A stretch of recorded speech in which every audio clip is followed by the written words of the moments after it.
Ugh, ads are such poop. Subscribe to Acast Plus now to skip ads and more for just $1 a month. Click the link in our show notes to learn how. And hey, we're on Patreon too. Your support helps cover the cost of running a podcast. For $2 a month, you can get early access to all our episodes ad-free, plus bonus episodes exclusive to Patreon subscribers only. Visit patreon.com/sacrilegious discourse to sign up now.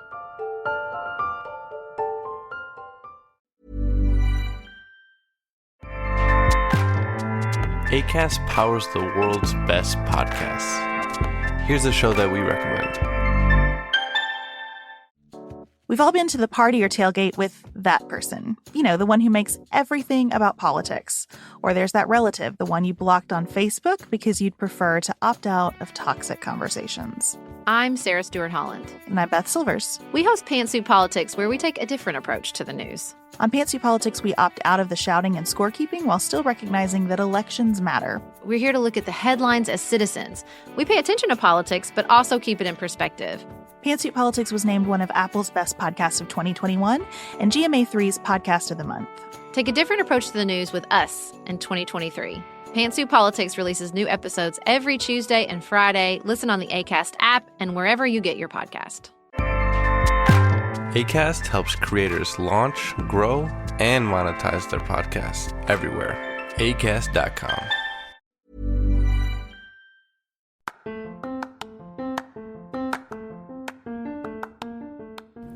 Welcome to Sacrilegious Discourse. I'm husband. And I'm wife. Together, we're reading the Bible for the very first time. We grew up without religion and wanted to know what all the fuss was about. Well, what have we learned so far? That God is a dick, and apparently some people believe in talking donkeys? We're not trying to pass ourselves off as experts. Nope, we're just reading the Bible for the first time and giving our first take reaction. If you'd like to join us in this venture, you might consider starting at episode 1. Otherwise, jump in wherever you like. All right, let's go read the Bible. Yeah, let's get to it. Husband! Wife! Do you know what today is? I do. It's Saturday. It is. It's Q&A Saturday. That's right. And Yes. What are we going over today? We are going over what I'm calling the Queen of Sheba reprisal. So we covered her a while back in First Kings, I believe? First Kings, and it was the chapter 6 through 10 Q&A that posted on August 13th of 2022. And we're doing a little bit of a, deeper dive today? A little bit of a deeper dive because I did not get my fill, and we need mentioned more Queen her. of Sheba. Well, we mentioned her this week because we're doing yeah. Second Chronicles. Yeah, that one. Chronicling, Second Chronicles. And I thought this would be a good time to go back and do a little bit more of her that I missed the first time around. Can't get enough Queen of Sheba.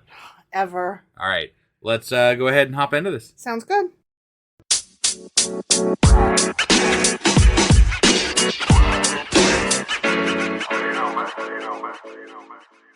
Okay, so the Queen of motherfucking Sheba. Hell yeah. Hell yeah. Is that like Sheba cat food? You said that last time. Did I? You God. did. Man, when you got to cover so much shit, like you can't remember what jokes you've used, even though they're bad ones. Well, here's the thing. I re-listened to that episode. And you're like, you just said that. Yeah. Well, I literally listened to it earlier this evening so that I could remember what all I had said about her.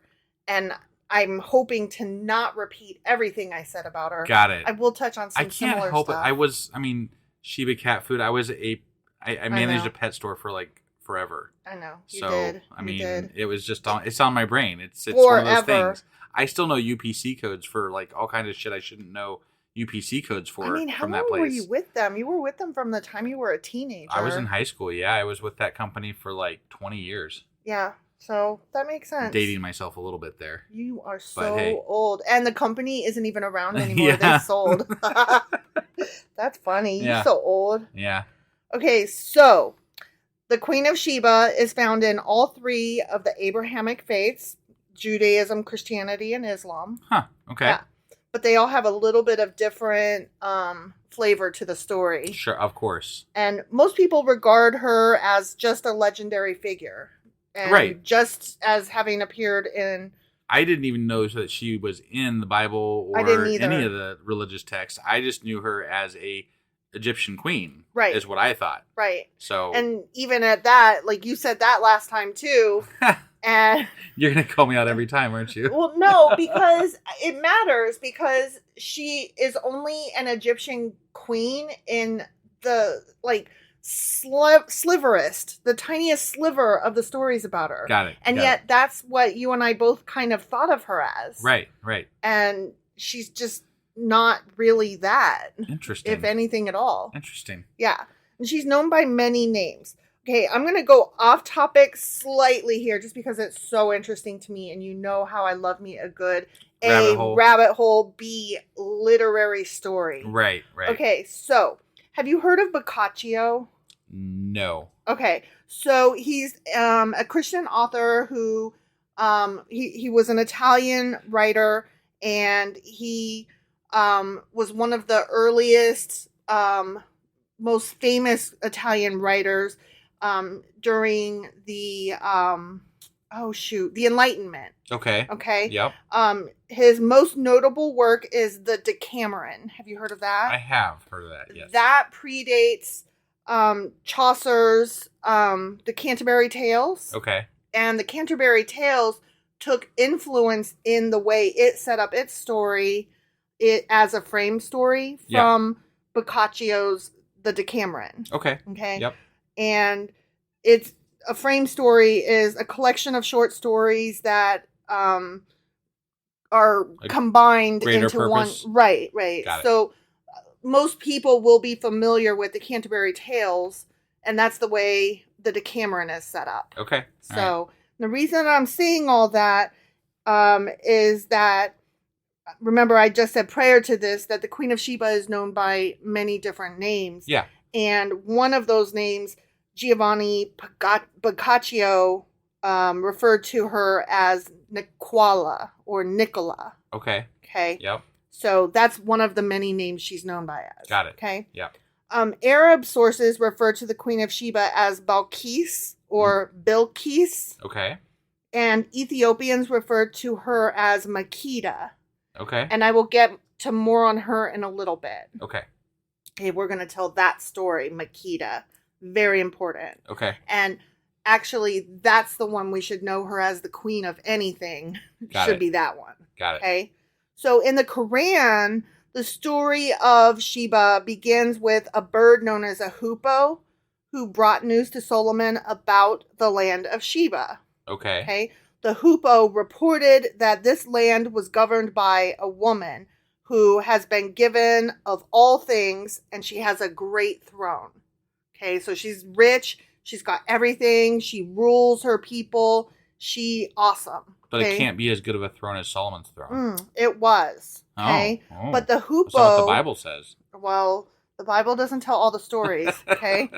The hoopoe found that the queen and her subjects were, quote, prostrating to the sun instead of Allah. Oh. Okay. They prayed to a sun king or a sun god. Yeah. Okay. Something that actually physically exists, sort of the sun. You know, yeah. It's there. Exactly. We can see it. We shouldn't look at it, but we could. I mean, Trump did. Yeah. So hearing this report from his bird, Solomon commanded the hoopoe to deliver a letter to the Queen of Sheba in which the queen is invited to submit to Allah. You're saying this is a bird. The bird. The bird's delivering a message? Yeah. Okay. I mean, it's a fancy name for a bird. Well, but it's still a bird. I would have to research this more, but I believe a hoopoe figures prominently in some Native American stories as well. I could be talking out of my ass, but it strikes me that is true. Okay. So it's I would not find that surprising. odd being different continents that hadn't really been but joined. I'm almost positive I've heard a Native American story that heavily featured a hoopoe. Okay.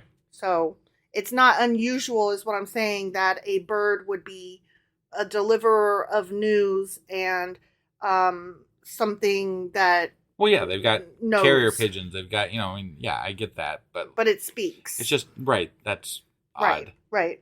So, although the queen was aware of her kingdom's mighty military, I would hope she is. I'm just saying, like, she talked to her people in charge and was like, how should I respond to this invitation to, like, give up our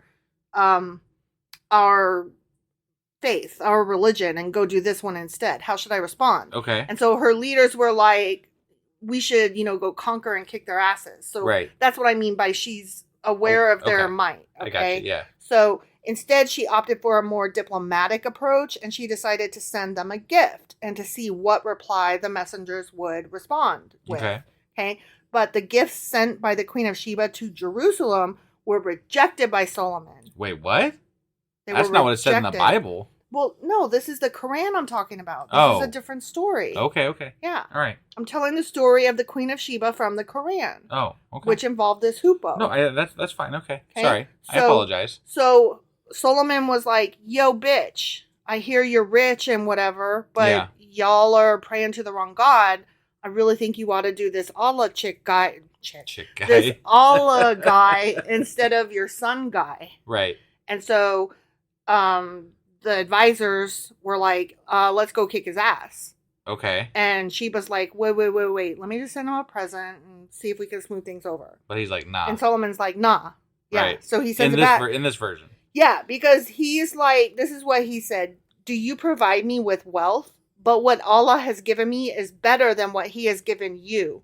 Rather, it is you who rejoice in your gift. So he's saying, you gave this to me like you think it's awesome. Yeah. But I've got everything I need. I've got all my riches and I've got my God. Okay. Who's the best. Right. So what you're giving me, it's only great in your eyes. Okay. It's not great in my eyes. All right. That's what he's saying. Okay. And so he threatened to take military action if the queen still did not submit. Oh, shit. Yeah. So she's like, all right. But instead of going to war with him, she decided to travel to Jerusalem with more gifts. Okay? That's brave. And that part. That's the story we kind of know. Kind of know, yeah. Okay. Where she travels to go see him. Got it. Right? Yeah. So Solomon's jinns, in this story, he has jinns, not just military advisors and like all that stuff. Mystical beings. Yes. Jinns. Yes. Okay. Okay. Just checking. They were afraid that the king would be tempted to marry the queen, and one of them whispered to Solomon that the queen had hairy legs and the hooves of an ass. And now, I've seen that he did marry her at some point. In some stories, he does. In some stories, okay. Yeah. In this one, we're not there yet. Okay. All right. And, okay, I'm going to step outside of the Quran for a minute.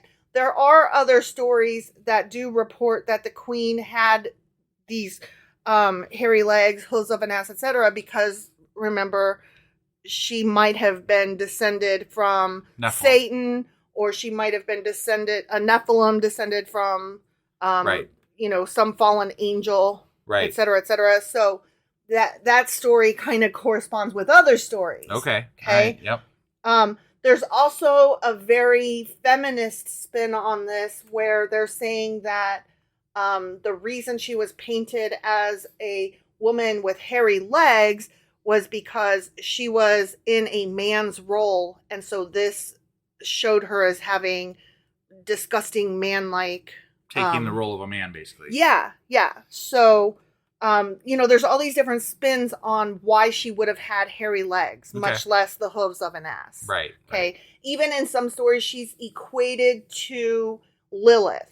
Oh, wow. Yeah, and we'll do a deep dive on Lilith someday, but I'm sure the bare minimum you are familiar with is that she was around before Eve. She was Adam's first partner, wife-ish, but she refused to submit to him. She wanted to ride on top. Right. She wanted to do the cowgirl instead of, be on the bottom. Right. And Adam was having none of that. This ain't gonna work. Yeah. Which is just weird to me because, men today, seem to, enjoy all different positions. So, sure, I don't know, whatever. Right. So, whatever. Anyway, so Solomon, being curious about whether or not she had hairy legs or even the hooves of an ass. Right. Ordered a glass floor to be built before his throne. And so, after that, the Queen of Sheba was invited into the palatial hall, and mistaking the glass floor for water, she lifted her skirt in order to avoid wetting her clothes. Oh. When the queen lifted up her skirt to cross the quote-unquote water, Yeah. it was revealed that she did have hairy legs. Oh, wow. But not the, whatever, the hooves of an ass? Those aren't mentioned anymore. Oh, okay. That the hooves only appear in some stories. Okay. It's the hairy legs. One that would are important assume here. that if they had seen hooves of an ass, that would have been reported in that portion of it. So yeah. Yeah. But she did have the hairy legs. Got it. Also what this revealed was that she was not as wise as she was taken to be, right? Because she was fooled by the glass. Okay. So that humiliated her. Definitely Solomon is still the wisest at this point, right? Sure. Yeah. Okay. So Solomon ordered his jinns to create a depilatory for the queen. And I had to look that up. A depilatory is a cream or a lotion for removing unwanted hair. Think of Nair. Wait, he was like, he your hairy offered? legs. No, he didn't offer. He demanded. Wow. Your hairy legs are bullshit. I'll not have that. Wow. You guys go create some Nair. Okay. The Queen of Sheba's got a big ass army, and she's coming to visit your ass to suss out whether she's going to attack you or not. And you're like, you're going to bow to my whim. And what? And shave your legs. That's crazy. Yeah. But the Queen of Sheba admitted her mistake because, she's trying. She was tricked. She realized the error of her ways and she submitted to Allah because she got knocked down a notch. Okay. So that's the story in the Quran. Okay. Yep. And she was brought to Allah. Got it. Okay. Yep. So in the Hebrew Bible, the Queen of Sheba is said to have tested Solomon with riddles, and those riddles are not found in the text itself, right? No. And remember, we didn't even know it was riddles when we were reading it. We thought it was actual questions. She came to him with important questions. Right. And then it was only through reading in our first Q&A that we realized that those hard questions were riddles. Right. So yeah, of course those riddles aren't in the Bible, right? Right. They are, however, found in the Midrash, Oh. which is the Jewish story Interesting. of Queen of Sheba. Yeah. Well, the Midrash is writings on the Torah and not only supplemental the Queen of Sheba. things and Right. The way I phrased it, though, sounded like the Midrash is a story about, but it's not. The Midrash is supplemental writings and tales and interpretations, one of which includes the Queen of Sheba and includes these riddles, which I'm about to read to you some of them. Oh, man. Okay? All right. They're stupid. Okay. Yeah. And I bet you get this first one. Okay. In the Midrashic account, the Queen of Sheba's first riddle is as follows. How can a woman say to her son, your father is my father, your grandfather my husband, you are my son, and I am your sister?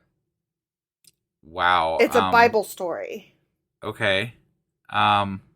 That's I'd have to pause too long to put it together. Okay. Because honestly, I'd have to work that out in my brain. Well, if you're going with incest, you're on the right track. Oh, and it okay. would have to be. Okay. For all those things to be true. Right. No? No. Nothing? No. Okay.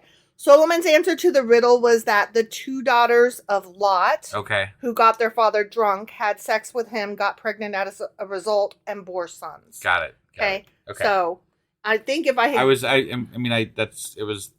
if I had led you down the path enough, you probably would have got there. Right. But yeah, I couldn't. It required too much thinking in the middle of a podcast. I know. I put you on the spot. I'm sorry. So next, the Queen of Sheba brought a group of children before Solomon. They were all of the same height and wore the same attire. The queen told Solomon to distinguish between the boys and girls. Okay. Okay? Yeah. The king had some nuts and roasted ears of corn scattered before the children. Okay? The boys, who were not bashful at all, collected them and tied them within the hems of their garment, while the girls, who were bashful, tied them within their outer garments, since their bodies would be revealed if they had done the same as the boys. So it's basically whether they put them in their fucking aprons or not. Got it. That's not much of a riddle, really. That's just a test. A dumb trick. Right? Yeah. Okay, lastly, the queen brought a group of men before Solomon and asked him to distinguish between the circumcised and uncircumcised. Yeah. Solomon had the Ark of the Covenant brought out and opened, which seems rather frivolous use of it to me. Right? And the circumcised stood or bowed their bodies to half their height, while their countenances were filled with the radiance of God, whereas the uncircumcised fell prostrate on the ground. That sounds like a bunch of bullshit to me. Yes, indeed. Okay.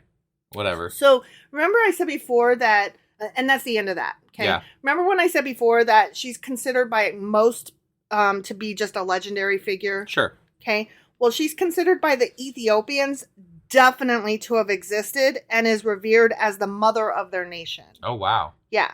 She's believed to have been the founder of the Solomonic dynasty in their country, which ruled over Ethiopia until its last ruler, Haile Selassie I, was deposed in 1974. Holy shit. Right? Solomonic.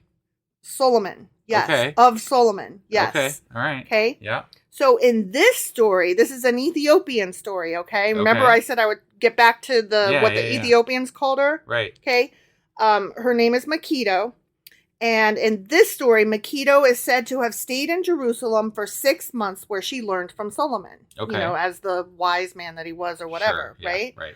On the last night of her stay, she was tricked by the king into having sex with him because men are gross. And let me tell you how it happened. It's so disgusting and I hate them. Okay. Okay? Yeah. According to the tale, Solomon had invited the queen to a banquet during which spicy food to induce her thirst was served. Okay. After the banquet, the king invited her to stay in his palace for the night. The queen agreed on the condition that he would not take her by force. Solomon agreed to that on the condition that the queen would not take anything from him by force. This is a lot of conditions. Right. Okay. All right. Makita, though slightly offended, agreed to those terms. Sure. In the middle of the night, she woke up as she was very thirsty from all the fucking spicy food Jesus she'd Christ. had. And she reached for a jar of water close to her bed. Uh-huh. Solomon appeared, warning the queen that if she drank the water, she would be breaking her oath. Oh my God. Yeah. Wow. Yeah. Her thirst, however, was too strong, and she drank the water, thus freeing Solomon from his oath. Oh my God. The two ended up spending the night together, which is a fancy way of saying she was thirsty and he fucking raped her. Right. Yeah. Yeah. Even if she succumbed, even if she said, fine, I'll have sex with you, just let me drink the water. Right. It was still rape. Right. Because she had said early on, I do not want to have sex with you. Right. So even if it wasn't violent, just to be clear, boys and girls, ladies and gentlemen, and non-binary folk and everybody who is listening, right, that was rape. Yep. Okay? Now, Makita became pregnant. When she returned to her kingdom in Ethiopia, she gave birth to a son, Menelik, who became the first emperor of Ethiopia. Interesting. Menelik's authority is further solidified when he brings the Ark of the Covenant to Ethiopia. Wait. What? That's where the Ark is in this story. No shit. Mm-hmm. And this dynasty ruled until 1976, you said? 1974. Now, to be clear, I was born in 1975. Okay? Right. So I just want everybody to understand we're talking about fucking modern times. Yeah. Okay? Yeah. No, that's what crazy. the fuck? Yeah. Also, he's supposed to have looked just like his father, except for black. Huh. Yeah. And I got into some other stuff that I had to leave out, but it's too interesting not to just give it a mention. That most art depicting not just the Queen of Sheba, but many important figures throughout history, particularly women, in art are always depicted as having white skin. Yeah. But they should all have brown skin. Right. Obviously. Right. But it bears saying that this particular figure, the Queen of Sheba, is always depicted as having white skin, even though she definitely was a black woman. Gotcha. And particularly if you're going to tell this story, right, if she's from Ethiopia, she should have brown skin, and her child has brown skin. Right. So just that I'd put that out there. Yeah. Yeah. So some traditions state that her father is the king of Yemen and her mother is a jinn, making her what? A half demon. Huh. Yeah. Okay. So I couldn't find any of the spider stories that I referenced earlier. So we're going to have to do another deep dive on Sheba at some point. Right. Because there's a lot there. There's so much. Yeah. There is so much, considering that She's only barely mentioned in the Bible. Yeah, no, that's really cool. Right? Yeah. Yeah, I'm so entranced with this lady. I said that last time. I mean, I have to know more at this point about the reign of the Solomonic Empire that reigned until 1974. Menelik. I need to know more about Menelik. Like, they could have been interviewed on TV. Right? Like, what? Yeah. Like, that's crazy. Yeah. Deposed in 1974. Right. Is when that reign ended. That's insane. I had no idea. Well, yeah. I mean, I didn't even know that. I had no idea at all. Yeah. Like, just none. Yeah. So that's just crazy. To that point, the Ark of the Covenant could be somewhere in Ethiopia. Right? Like, maybe that's where it was during the Babylonian exile. Maybe. You know? We stopped kind of hearing about it after Solomon, so like it kind of makes sense. That's what I'm saying. Like, who fucking knows? Has anybody looked over there? Maybe they ought to. Right? Yeah. Just saying. It'd be funny if it just showed up one day like, there it is. By the way, it's over there in Ethiopia. Right? Did y'all know? I mean, if you stored that for as a family dynasty for thousands of years. Right? Like, they probably put it somewhere pretty fucking safe. Mm-hmm. You know? And even if they got deposed, like, getting to it might pose difficult. Deposed is not the same thing as fucking sacked. Right. You know what I mean? Deposed is not your kingdom got swept and your kingdom got melted. Right. Deposed is a more like paperwork and, walked out of the room. Maybe. Yeah. I'm just saying, like, there's possibilities galore, and I'm so intrigued by this story. Yeah, when that happened, the family could have been like, "Yeah, you guys, the world's sure as hell not getting this now." Right. Like, we'll just keep this forever. So, right. Descended from Solomon, perhaps. That's crazy. Right? Yep. Okay, so that's what I have this week for our Q&A. Didn't answer any questions. No, but it was fun. I needed to know more about this bitch. Obviously. Right. Yeah. All right. Well, that was really cool. And I don't know if we're going to be on time for our book club tomorrow because we do have a birthday party thing going on tomorrow. Because we have a child that just turned 18. But we're going to do our fucking best. So just, like, kind of bear with us. It might end up being later in the evening or something, but it will be out. It'll be out. I just don't know when. And we're going to have a house full of young adults. Right, yeah. Sorry. Young adults. Yeah. I got to change my wording now. I know. I keep calling them kids, and they're almost all 18. Right? So, yeah. Yeah. They all fucking drive, too. I know. We're planning, like, their transportation tomorrow because they're doing a car share to get to a laser tag because that's what they want to do. And it's just kind of funny. Like, they're doing it themselves. Yeah. We sent them the address and they're all figuring out who's driving whom. Right. It's crazy. That's weird. All right. Well, let's wrap this up. Okay. And we'll be back tomorrow. At some point. Yeah. With the book club. And then obviously the weekly wrap up will be coming out shortly after that. Mm-hmm. And then we'll be back for sure on Monday with 2 Chronicles Chapter 11? 2 Chronicles Chapter 11, yes. Okay. We'll be back on Monday for sure, and we'll see you guys then. Yep, bye.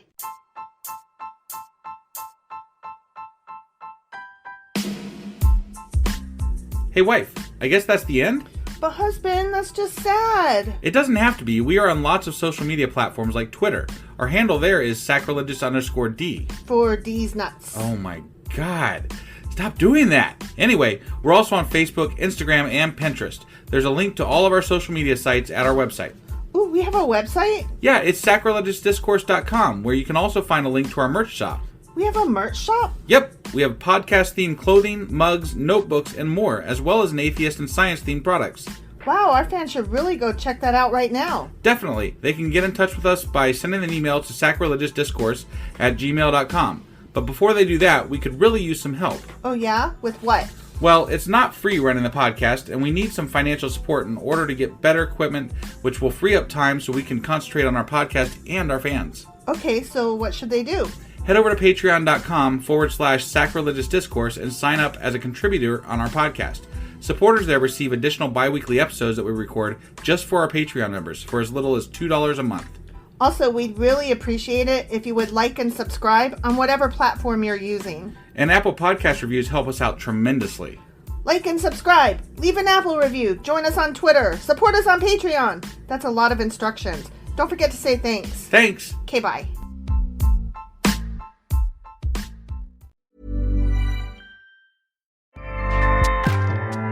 Acast powers the world's best podcasts. Here's a show that we recommend. We've all been to the party or tailgate with that person. You know, the one who makes everything about politics.